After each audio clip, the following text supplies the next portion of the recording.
पहला बिंदु ये है कि कांग्रेस पार्टी आगामी 15 तारीख से पूरे बिहार में न्याय संवाद की श्रृंखला शुरू करनी जा रही है। और यह जो न्याय संवाद की श्रृंखला है, इसमें हमारा सबसे पहला विषय जो है वो शिक्षा का सवाल है। इसी तरह से नौकरी का सवाल, भागीदारी का सवाल और समाज के जो अलग अलग सेक्शन के लोग हैं उनके बीच में कांग्रेस पार्टी जाएगी, उनके साथ संवाद करेगी, उनके दुख तकलीफ को सुनेगी और उसी के आधार पर हम न्याय पत्र तैयार करेंगे। और उस न्याय पत्र के आधार पर आने वाले दिनों में चाहे चुनाव हो, हमारी सरकार बने या किसी और की भी सरकार बने, उन न्याय को लागू करने के लिए कांग्रेस पार्टी प्रतिबद्ध है। इसी सोच के साथ, इसी संकल्प के साथ आगामी 15 तारीख को नेता प्रतिपक्ष श्री राहुल गांधी जी बिहार आ रहे हैं। दरभंगा में वो छात्रों से संवाद करेंगे और जब वो दरभंगा में छात्रों से संवाद कर रहे होंगे, ठीक उसी वक्त बिहार के अलग अलग जगहों पर 60 से ज्यादा जगहों पर कांग्रेस पार्टी के देश स्तर के नेता बिहार आ रहे हैं, जिसमें हम विभिन्न हॉस्टलों में जाएंगे। SC ST हॉस्टल में जाएंगे, EBC हॉस्टल में जाएंगे, महिला छात्रावासों में जाएंगे, अल्पसंख्यक छात्रावास में जाएंगे। साथ ही साथ जहां पर हॉस्टल नहीं है वहां पर टाउन हॉल के अंदर विद्यार्थियों को इकट्ठा करके बिहार के अंदर जो शिक्षा की हालत है उस पर चर्चा करेंगे, संवाद करेंगे। और उसी कड़ी में यह प्रेस वार्ता की गई है और इस प्रेस वार्ता के माध्यम से 5 प्रमुख विषय को हमारे ये मौजूद साथियों ने उठाया है। पहला विषय ये है कि लगातार मांग के बाद जो मौजूदा NDA की सरकार है वह इस बात के लिए स्वीकार की कि आगामी समय में जाति जनगणना की जाएगी। सवाल यह है कि जाति जनगणना की मांग हम लोग क्यों कर रहे हैं? सामाजिक न्याय की धरती है बिहार। जाति जनगणना की मांग हम इसलिए कर रहे हैं कि कई दशकों तक सामाजिक न्याय की नीतियों को लागू करने के बावजूद, आरक्षण की नीति को लागू करने के बावजूद आज भी आंकड़े ये कहते हैं कि समाज के अंतिम पायदान का जो व्यक्ति है आज भी उसको न्याय नहीं प्राप्त हो रहा है, जिसके बारे में डिटेल से इन साथियों ने आपके बीच में अपनी बात रखी। तो जो जाति जनगणना है उस जाति जनगणना का अगला कदम यह है कि यह जो 50% की सीमा है इस सीमा को समाप्त कर दिया जाए। और ये हम संविधान के तहत कह रहे हैं। संविधान के अनुच्छेद 15(5) में यह प्रावधान किया गया है कि निजी क्षेत्रों में भी भागीदारी और आरक्षण को सुनिश्चित किया जाए। तो पहला मांग ये है कि जाति जनगणना हो और जाति जनगणना वैज्ञानिक तरीके से हो, लिपापोती नहीं हो और सही आंकड़ों के आधार पर 50% की सीमा को समाप्त किया जाए और निजी क्षेत्रों में भी आरक्षण को, भागीदारी को सुनिश्चित किया जाए। दूसरा सवाल यह है कि बिहार में अगर आप शिक्षा व्यवस्था को देखेंगे, शिक्षा की हालत यह है कि 3 साल की डिग्री 3 साल में नहीं मिलती। प्रश्न यह है कि जब पूरे देश में 3 साल की डिग्री 3 साल में मिलती है तो बिहार में 3 साल की डिग्री 5 साल और 7 साल में क्यों मिलता है? वो बिहार जहां पर नालंदा विश्वविद्यालय रहा, वो बिहार जहां पर विक्रमशिला विश्वविद्यालय रहा, वो बिहार जहां पर आजादी से पहले पटना विश्वविद्यालय की स्थापना हुई, जिसको ज्ञान और मोक्ष की भूमि कही जाती है। आप बिहार में किसी भी धर्म का इतिहास उठा करके देख लीजिए, उसका इतिहास बिहार से जुड़ा हुआ है। देश का इतिहास बिहार के इतिहास के बिना पूरा नहीं होता है। उसी तरह से बिहार की प्रगति के बिना देश की प्रगति संभव नहीं है। ऐसे में बिहार की प्रगति के लिए, देश की प्रगति के लिए यहाँ की शिक्षा व्यवस्था को बेहतर करना जरूरी है। 3 साल की डिग्री 3 साल में मिले, ये एक बात है। इसके तहत जो मुख्य सवाल ये हैं कि जहाँ शिक्षक नहीं है वहाँ शिक्षक हो, इंफ्रास्ट्रक्चर को बेहतर किया जाए। KG से PG तक सरकार का फैसला है कि SC ST OBC, पिछड़ा, अति पिछड़ा और सभी वर्ग की महिलाओं के लिए KG से PG तक फ्री एजुकेशन है। तो ये अलग अलग कॉलेज में अलग अलग फीस कैसे लिया जा रहा है, अलग अलग यूनिवर्सिटी में अलग अलग फीस कैसे लिया जा रहा है, अलग अलग कोर्स के नाम पे अलग अलग फीस कैसे लिया जा रहा है? आप बीएड का फीस उठा करके देख लीजिए, आप बीबीए का फीस उठा करके देख लीजिए, आप मास कॉम का फीस उठा करके देख लीजिए। तो जब सरकार का फैसला है कि सरकारी संस्थानों में केजी से पीजी तक शिक्षा मुफ्त होगी, तो इसको लागू क्यों नहीं किया जा रहा है? बिहार में प्लेसमेंट सेल को क्यों नहीं लागू किया जा रहा है? बार बार क्यों पेपर लीक हो रहा है?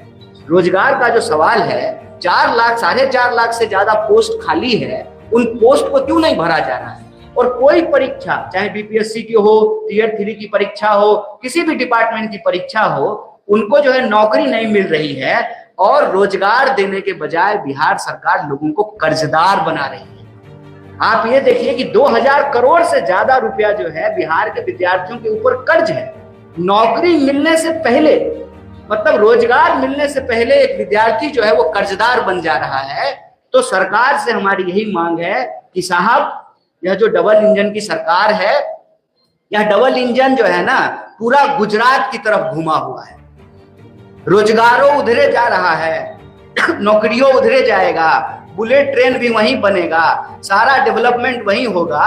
तो ये डबल इंजन जो है वो बिहार की तरफ क्यों नहीं घूम रहा है, जो रोजगार लेकर के आए? सरकार से यही मांग है कि लाठी नहीं नौकरी दो। और एक बहुत महत्वपूर्ण विषय जो यहाँ साथी ने उठाया कि SC ST सब प्लान का पैसा आप किसी दूसरे चीज पे कैसे खर्च कर सकते हैं? आप जब भी सरकार के किसी नुमाइंदे से पूछेंगे कि यह जो मौजूदा डबल इंजन की सरकार है, इसने क्या किया है, तो मुंह छूटते ही सबसे पहले वो कहेंगे हमने पुल बनाया, हमने सड़कें बनाई हैं।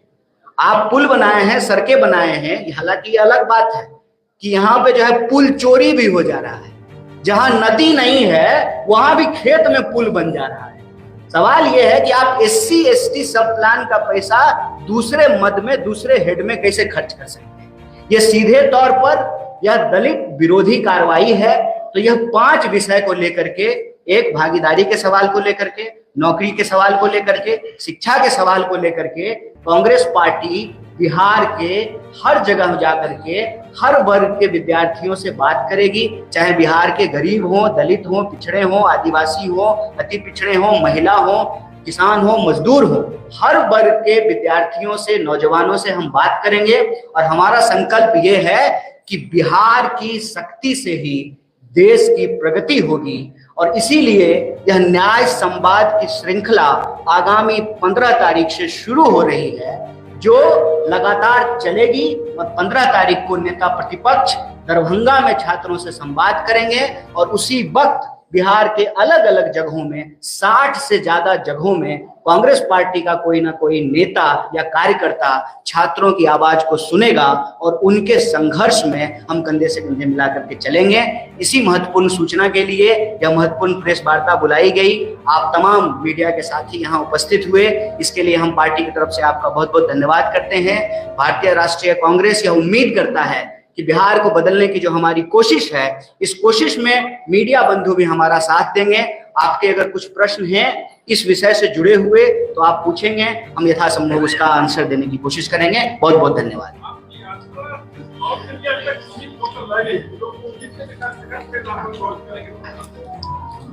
हमारी यात्रा जो पलायन रोको नौकरी दो यात्रा थी, उस वक्त ही हमने कहा था कि हम अलग अलग तरीके से लोगों से जुड़ने का काम करेंगे।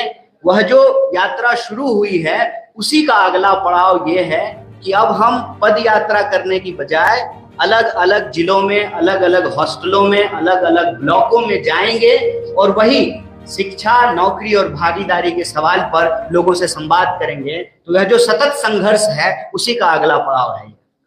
आप इतना यात्रा कर रहे हैं, आप इससे पहले भी यात्रा कर चुके थे, अब भी यात्रा कर रहे हैं, क्या पहले का जो यात्रा है वो फ्लॉप हो रहा है या फिर से आप लोग चेंज कर रहे हैं, अब इस तरीके से करेंगे, पद यात्रा नहीं करेंगे, आप लोगों से मिलते वहाँ जाएंगे, तो क्या फ्लॉप हुआ है? नहीं, फ्लॉप कोई सिनेमा थोड़ी है, संघर्ष है। फ्लॉप और एक दिन का जवाब दे, फ्लॉप और हिट का कोई बात नहीं है, संघर्ष है, संघर्ष सतत होना चाहिए। पलायन रोको नौकरी दो यात्रा जो है वो कल्मिनेट हुई बिहार में, 16 जिलों में हम लोग गए थे। बाकी जो क्षेत्र छूटे हैं, यह जो न्याय संवाद है इसके माध्यम से हम लोग जाएंगे और हर वर्ग, हर जाति, हर वर्ग, किसी को नहीं छोड़ेंगे, सबके साथ जो है हम लोग संवाद करेंगे। और वह जो संघर्ष में जो सवाल हम लोगों ने कलेक्ट किया लोगों से, उसी के आधार पे अभी देखिए अलग अलग वर्ग का प्रतिनिधित्व करने वाले लोगों ने उस बात को यहाँ रखा है और लगातार लोगों से संवाद करके यह जो संघर्ष की प्रक्रिया है उसको आगे बढ़ाएंगे और हमारा संकल्प ये है कि न्याय सुनिश्चित होने तक यह यात्रा जारी रहेगी। आपकी सक्रियता से सबसे ज्यादा परेशानी तो महागठबंधन के नेताओं को है, तेजस्वी यादव को ज्यादा। नहीं, किसी को कोई दिक्कत नहीं है, ये हम सबका सामूहिक प्रयास है।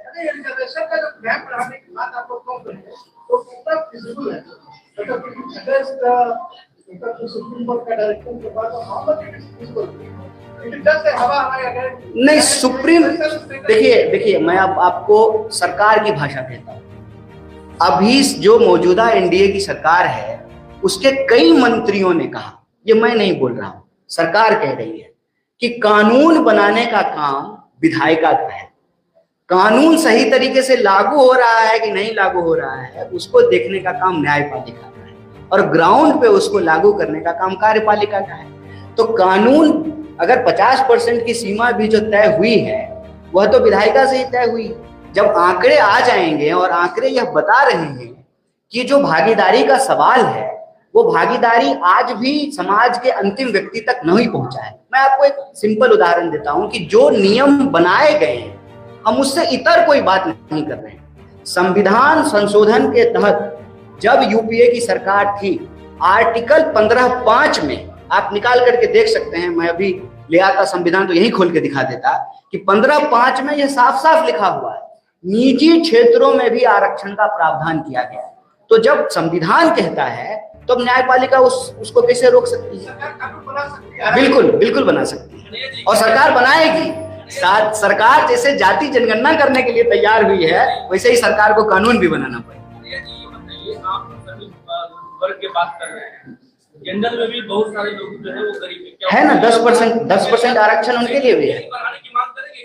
हो जाएगा। आप एक बार डेटा तो आ जाए, डेटा आ जाएगा तो बिल्कुल जनसंख्या के अनुपात में जो है उनका भी प्रतिनिधित्व हो, उसमें कोई अंतर्विरोध थोड़ी है। देखिए, किसी के लिए न्याय मांगना किसी के लिए अन्याय नहीं है। समाज में अगर बराबरी होगी ना उसका लाभ जो है हर किसी को मिलेगा। समाज में अगर बराबरी होगी लिंग के आधार पर तो जो है उसमें हमारी माता जी को भी जो है न्याय मिलेगा और बाकी जो है लोगों को भी न्याय मिलेगा। एक के लिए न्याय दूसरे के लिए अन्याय नहीं है और हमारी कोशिश प्रतिनिधित्व और भागीदारी का है। हम एक समुदाय के लिए मांग रहे हैं तो दूसरे समुदाय का विरोध नहीं करते। हम चाहते हैं कि वैज्ञानिक तरीके से डेटा आए और सबको जो है बराबर का प्रतिनिधित्व मिले।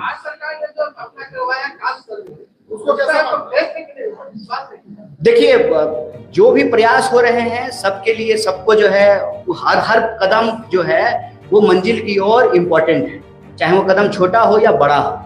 वैज्ञानिक तरीके से करने का मतलब ये है कि जो तेलंगाना मॉडल है उसमें खास बात ये है कि उसका जब क्वेश्चनायर आप देखेंगे तो उसमें हर तरह का सवाल पूछा गया है कि आपके पास पक्का मकान है कि नहीं है, 2 व्हीलर है कि 4 व्हीलर है, टोटल आमदनी कितनी है। तो वो एक तरीके से डिटेल सोशल और इकोनॉमिक सर्वे है।